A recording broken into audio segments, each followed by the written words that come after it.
Cheers, legends. Sammy from Short and Stout Beer Reviews. We've got an old craft classic here. Well, in Australia anyway, not worldwide. So, yeah, it's the XPA by Balter. And originally, Balter was owned by some high-profile surfers, Mick Fanning being one of them, and Parky was another. So Mick Fanning, for those of you who remember, he was the one that punched the shark over in South Africa when it went to attack him. So he got a bit of a name for himself for that. But yeah, world champion surfer. So was Parky, I think. But there was quite a few involved. And anyway, they ended up selling out, made a huge profit. But Balter is still quite a good brewery. They were one of those breweries in the early days, like not long after I first got into craft beer, they sort of come along, and their XBA was sort of the go-to beer.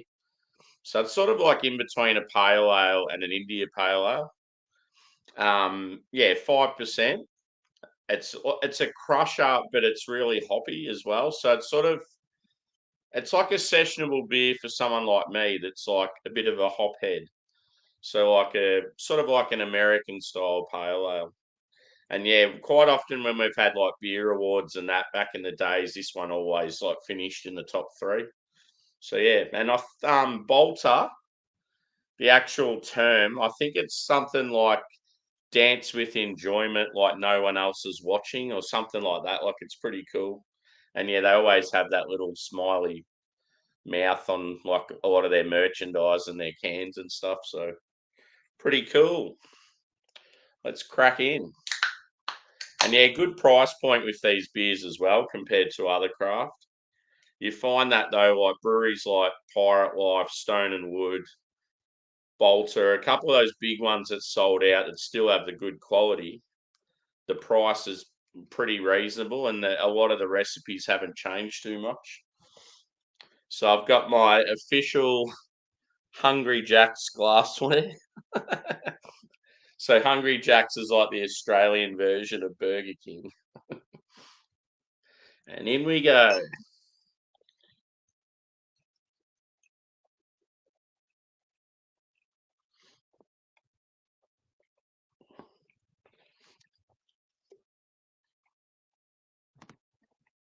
How you going, Brevis, brother? Good to see you, dude. Just having my first beer after work. So in the glass, it pours like it's probably like a medium straw. It's like a light to medium body. It looks more orange in the camera, but it certainly isn't orange in reality. Yeah, it's relatively clean. It's a fair bit of carbonation going on. Yeah, let's go with.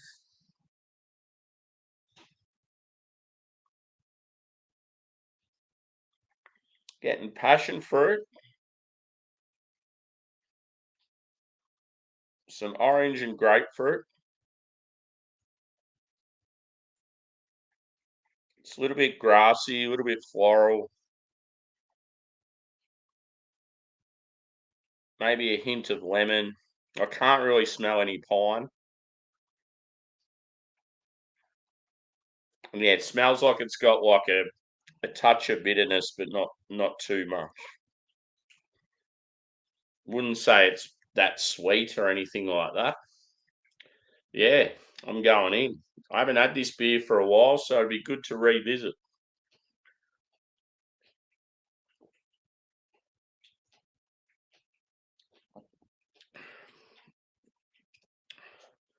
So yeah, there's some pine on the palate. Yeah, piney and grassy. I'd say there's a bit of pineapple as well as passion fruit.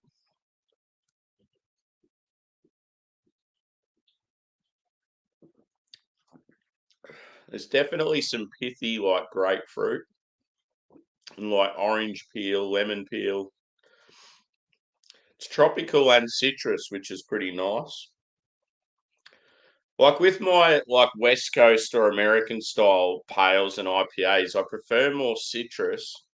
But I think if they're a little bit lighter, like a pale, like a little touch of tropical fruit's not too bad because they're not like as bitter as some of the big IPAs and stuff. So yeah, that little touch of like pineapple and passion fruit's quite nice.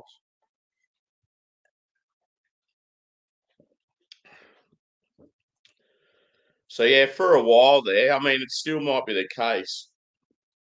If you went into like Australian pubs and they'd have mostly macro, right? But then you might get one or two taps of craft beer. This would be one that quite often would feature. And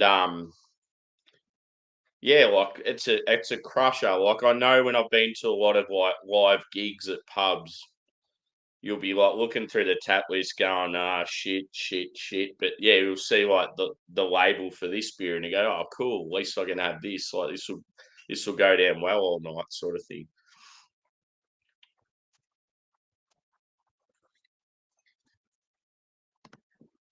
Broad Fjord, how are you, brother? Good to see you. We have met through Joe, I believe. Welcome, dude.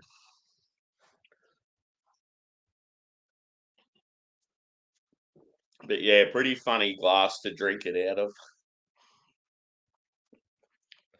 But yeah, these guys actually, I didn't talk about where they were from. So Balter, obviously being a lot of professional surfers involved, they're based up in Queensland on the Gold Coast, which is like a real touristy area.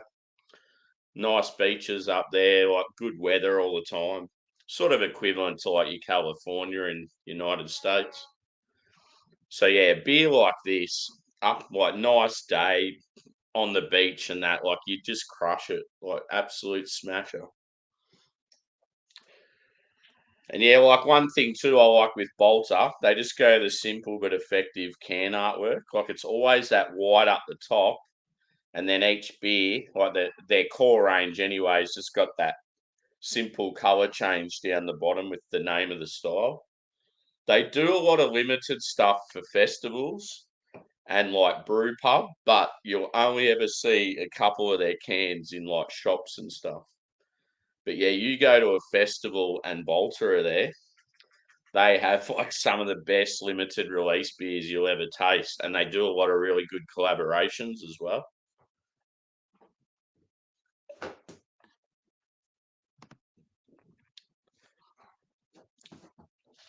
Yeah, dude. And we were only talking about this on Joe's the other day. It's pretty cool. We're talking about Bolter, and it's like, I thought, I haven't done an XPA review. Good time to do it.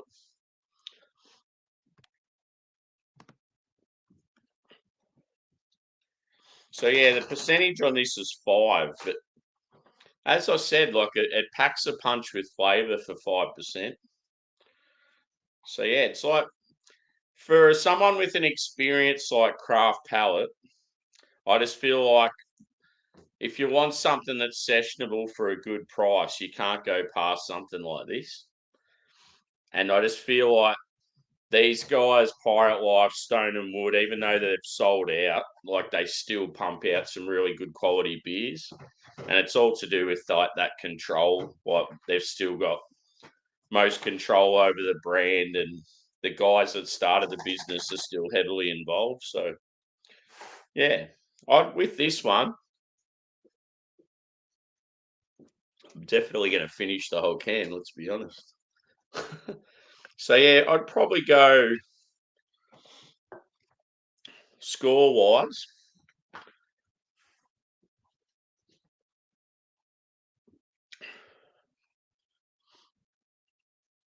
I reckon a 4.2 out of 5. It's around that like very good level, but obviously nothing elite. Just being like an easy drinking XPA for what it is. Like it's really good.